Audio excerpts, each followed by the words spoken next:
आगे तो मैं, चूँकि पिछला सवाल जो रेफरेंस में था, तो हाँ हमें बताइए कि हम वहाँ रहते हैं, हमें बताएं कि किस तरह एक इजी वे थोड़ा बहुत कन्वे करने का अपना मैसेज जो है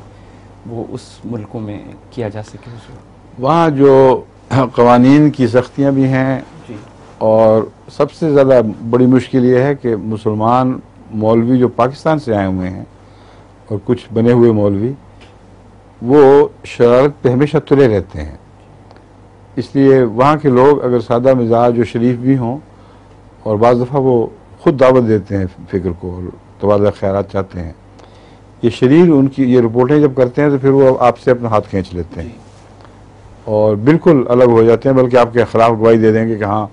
इसने मुझे किताब भी दी थी और फलां बात भी कही थी। कंसर्न ही नहीं रखते हाँ थे, है एकदम कंसर्न नहीं एकदम, रखते हाँ थे एकदम बिल्कुल बेताल्लुक जी होते थे। जी इसलिए एहतियात बहुत ज़रूरी है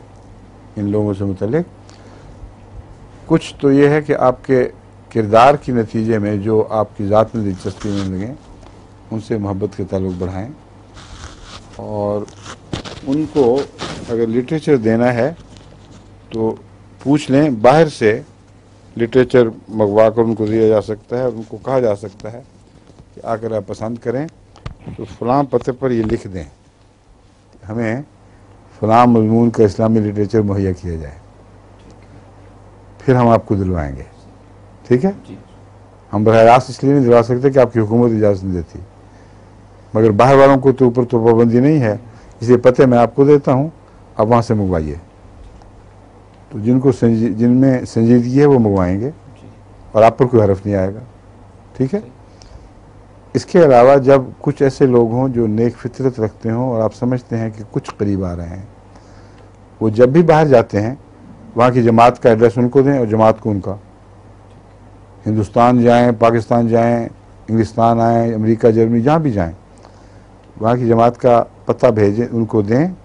और जमात को बताएं कि किस किस्म का एक आदमी आएगा तो उसके साथ एजाज़ का सलूक करो, उसे समझाओ, मजलिसें लगाओ उसके साथ। तो ये कहने से इंशाअल्लाह उम्मीद है फिर बहुत से लोग जो वहाँ तबलीग नहीं हो सकती जिनको यहाँ हो जाएगी। जी